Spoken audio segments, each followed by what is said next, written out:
Hello friends, আমরা আজকে ফিজিক্সের কয়েকটি গুরুত্বপূর্ণ কোশ্চেন নিয়ে আলোচনা করব।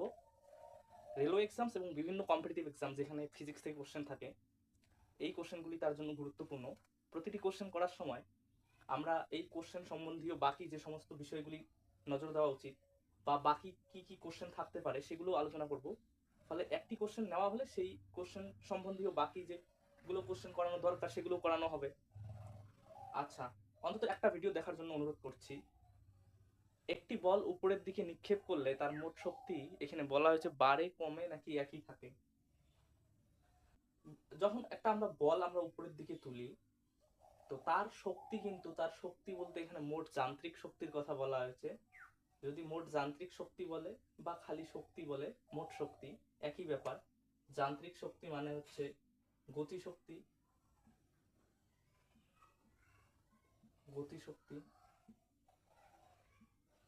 প্লাস স্থিতি শক্তি। তার মানে তার গতি শক্তি ও স্থিতি শক্তি দুটোর যোগফলকে বলা হয় যান্ত্রিক শক্তি। তো এটা প্রমাণ করা যায় যে যখন কোনো বস্তুকে উপরের দিকে আমরা তুলি, তখন তার মোট শক্তি প্রতিটি অবস্থানে একই থাকে, মানে গতিশক্তি আর স্থিতি শক্তির যোগফলটা একই থাকবে। তো এই ক্ষেত্রে অ্যান্সারটা হয়ে যাচ্ছে একই থাকে। আর এখানে যে বিষয়গুলি আরো নজরে রাখা দরকার বা মনে রাখা দরকার সেগুলো হচ্ছে গতিশক্তিকে আমরা সমীকরণে হাফ এম ভি স্কোয়ার দিয়ে লেখা হয়, আর স্থিতি শক্তির ফর্মুলা হচ্ছে এম জি এইচ। তো এখানে কোনটি কি? এম হচ্ছে বস্তুর ভর, আর ভি হচ্ছে গিয়ে বস্তুর বেগ। কোন একটি বস্তুর নির্দিষ্ট কোনো বেগ থাকলে বেগের বর্গের সাথে ভরের গুণফল এবং তার সাথে তার অর্ধেক করতে হয়, হাফ দিয়ে গুণ করলে মানে 1/2, তাহলে গতিশক্তি পাওয়া যায়।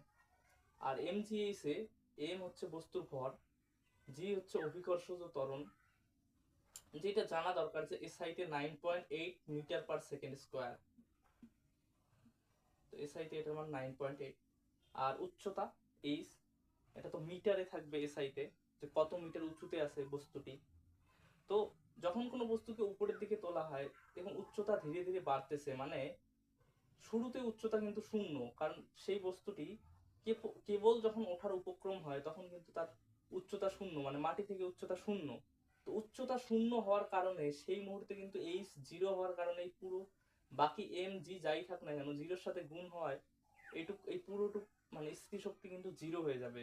কখন? যখন বস্তুটি কেবল ওঠার উপক্রম হবে, মানে মাটি থেকে কোনো উচ্চতায় নেই, শূন্য উচ্চতায় আছে, মানে মাটি ছুঁয়ে আছে কিন্তু ওঠার উপক্রম হয়েছে, সেই সময় কিন্তু তার স্থিতিশক্তি শূন্য থাকে। আর বস্তুটি যত ধীরে ধীরে উঠতে থাকে তত কিন্তু বস্তুর স্থিতিশক্তি বাড়তে থাকে, কারণ বোঝাই যাচ্ছে এইচ মানে উচ্চতা বাড়তে বাড়তে আছে, ভর তো পরিবর্তন হয় না, জি মানে অভিকর্ষজ ত্বরণ সেটাও একই আছে মোটামুটি। তো এইচ এইচ এর পরিবর্তন হওয়ার কারণে দেখুন জি কিন্তু এখানে বেশি একটা পরিবর্তন হবে না, কারণ জি অল্প স্বল্প উচ্চতায় সেরকম কোনো পরিবর্তন হয় না। আচ্ছা, এইচ এর মানটা কিন্তু ধীরে ধীরে বাড়তেছে, তার ফলে কি হবে? বস্তুটির স্থিতিশক্তি কিন্তু বাড়তে থাকবে। এবার উঠতে উঠতে একটা সময় কিন্তু বস্তুটা থেমে যায়, সেই মুহূর্তে যখন বস্তুটা সর্বোচ্চ উচ্চতায় ওঠে সেই মুহূর্তে কিন্তু সে সবচেয়ে বেশি উচ্চতায় অবস্থান করে, ফলে সেই সময় কিন্তু তার স্থিতিশক্তি সর্বোচ্চ হয়। এবং একটা বিষয় জানা দরকার, সেই মুহূর্তে কিন্তু তার গতিশক্তি শূন্য হয়। কেন? কারণ সেই মুহূর্তে বস্তুটি কিছুক্ষণের জন্য থেমে যায়, তার মানে তার ভি মানে বেগ হচ্ছে জিরো হয়ে যায়, যার ফলে তার কিন্তু সেই মুহূর্তে বেগ জিরো হওয়ার কারণে তার গতিশক্তি কিন্তু জিরো হয়ে যায়, এই গুণফলটি জিরো হয়ে যায়। আবার সেই মুহূর্তে তাহলে স্থিতিশক্তিটা সর্বোচ্চ হয়। আর যখন ওঠার উপক্রম হয়, মানে নিচে এই যে উঠবে কেবল মাটি থেকে, এই মুহূর্তে কিন্তু বস্তুটির গতিশক্তি সর্বোচ্চ হয়, ঠিক আছে, আর স্থিতিশক্তি জিরো হয়। তো যত উপরের দিকে উঠতে থাকে স্থিতিশক্তি ধীরে ধীরে বাড়তে থাকে আর গতিশক্তি ধীরে ধীরে কমতে থাকে, কেননা তার বেগ ধীরে ধীরে কমবে। বোঝাই যাচ্ছে যে একটা বস্তুকে উপরের দিকে তুললে কি হয়, পৃথিবী তো ওই বস্তুটিকে টানতেছে, ফলে তার বেগ ধীরে ধীরে কমতে থাকে, মানে এই বেগ কমার জন্য তার গতিশক্তি কিন্তু ধীরে ধীরে কমতে থাকে। তাহলে এই ধরনের কোশ্চেন হতে পারে যে স্থিতিশক্তি সর্বোচ্চ হয় কখন? তাহলে স্থিতিশক্তি সর্বোচ্চ হয় যখন বস্তুটি সর্বোচ্চ অবস্থানে থাকে, আর গতিশক্তি সর্বোচ্চ হয় যখন বস্তুটি ভূমি সংলগ্ন অবস্থায় থাকে। এবার নামার সময় কিন্তু উল্টো কেস হবে, ধীরে ধীরে স্থিতিশক্তি কমতে থাকবে, গতিশক্তি বাড়তে থাকবে। কেননা বস্তুটির বেগ এবার আবার বাড়া শুরু হবে আর উচ্চতা কমা শুরু হবে, ফলে নামার সময় কিন্তু ধীরে ধীরে যত নামবে স্থিতিশক্তি কমতে থাকবে আর গতিশক্তি বাড়তে থাকবে। এবার আর এক ধরনের কোশ্চেন হয়, ধরুন একটি অবস্থানে বলা হয়েছে গতিশক্তি 5 জুল, স্থিতিশক্তি 15 জুল। বলছে গতিশক্তি 5 জুল, স্থিতিশক্তি 15 জুল। তাহলে বলছে বস্তুটি যখন সর্বোচ্চ অবস্থানে থাকবে তখন তার স্থিতিশক্তি কত হবে। তা আমরা একটু আগেই দেখলাম যে মোট শক্তি কিন্তু একই থাকে। তার মানে এই অবস্থানে বলুন তো মোট শক্তি কত? 5 জুল আর 15 জুল হয়ে যাচ্ছে 20 জুল। তার মানে সর্বোচ্চ অবস্থানে পুরো 20 জুলই কিন্তু ওর স্থিতিশক্তি হয়ে যাবে। কেন? কারণ সর্বোচ্চ অবস্থানে ওর গতিশক্তি হয় 0। তাহলে মোট শক্তি একই হতে গেলে এখন যেহেতু মোট শক্তি 20 জুল, তাহলে এইখানে 20 জুল হতে হবে, তাহলে স্থিতিশক্তি 20 হতে হবে।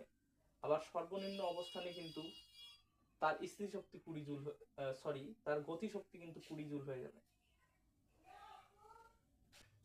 এর পরের কোশ্চেন বলা হয়েছে 0.5 কেজি ভর বিশিষ্ট একটি বলের বেগ 4 মিটার পার সেকেন্ড থেকে 8 মিটার পার সেকেন্ড করতে হবে। মানে হাফ কেজি ভরের একটি বল সেকেন্ডে 4 মিটার গতিবেগে চলছিল। এবার আমরা চাই সেকেন্ডে 8 মিটার গতিবেগে চলুক, মানে 8 মিটার পার সেকেন্ড হোক ওর বেগটা। তাহলে কত কৃতকার্য করতে হবে? এখানে বোঝাই যাচ্ছে যেহেতু বেগ বেড়ে যাচ্ছে, অর্থাৎ সেই বলটিতে নিশ্চয়ই বাইরে থেকে কিছু পরিমাণ শক্তি সরবরাহ করা হয়েছে বা কিছু পরিমাণ কার্য করা হয়েছে, যার কারণে বলটির বেগ কিন্তু বেড়ে গেছে।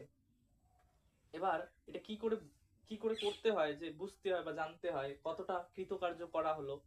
এবার এইখানে দেখুন, যতটা আমরা শক্তি সরবরাহ করব ওর মধ্যে সেটাই কিন্তু কৃতকার্যের পরিমাণ। আমরা জানি শক্তি কার্যে বা কার্য শক্তিতে রূপান্তর হয়।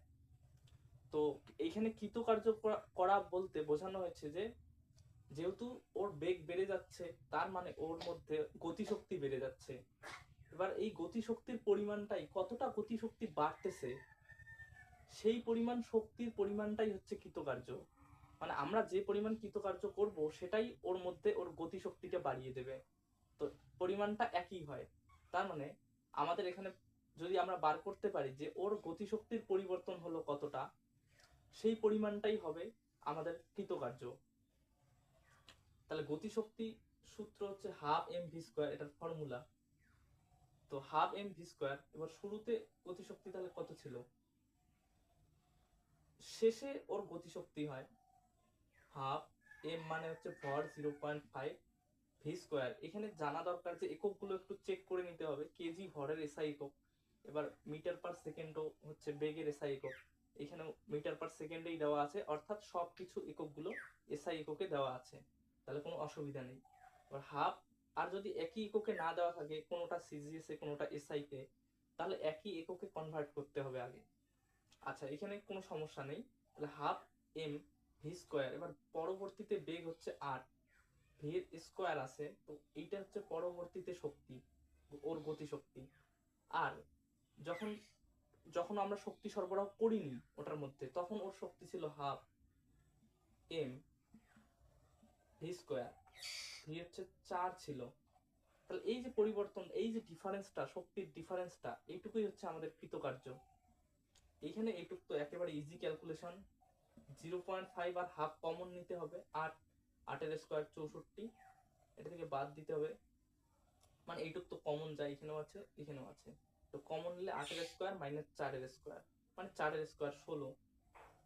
তো এটাই হয়ে যাচ্ছে। এবার এইটুক বিয়োগ করতে গেলে এদিকে 50 আর এদিকে আমাদের এক্সট্রা 2, তাহলে 48। এটা বিয়োগ করলে 48 হবে। তাহলে হাফ ইন্টু 0.5 ইন্টু 48, নিচের 2 দিয়ে কেটে দিচ্ছি, 24 হচ্ছে। 24 এর সাথে 0.5 গুণ করলে 12, 12। তো এটা জানতে হবে। এগুলো তো একেবারে ইজি না ম্যাথ, যে 0.5 এর সাথে যে কাউকে গুণ করলে অর্ধেক হয়ে যায়, কেননা এটা মানেই অর্ধেক, হাফ। 0.5 এর দশমিক তুলি, তাহলে বুঝতে পারবে। দশমিক তুলির নিচে একটা 1 আসে, একটা সংখ্যা ডান পাশে, তাহলে একটা শূন্য। 5/10 মানেই তো 1/2। এবার 1/2 এর সাথে যারই গুণ করি না কেন, এই 2 দিয়ে কাটলে অর্ধেক হবে না, যে জিনিসটা এখানে থাকবে। তো এই জন্য এটা হচ্ছে 12 জুল এসআই ইউনিট, কৃতকার্য বা শক্তি এসআই ইউনিট 12 জুল, এটাই আমাদের অ্যান্সার হয়ে যাবে। ধন্যবাদ।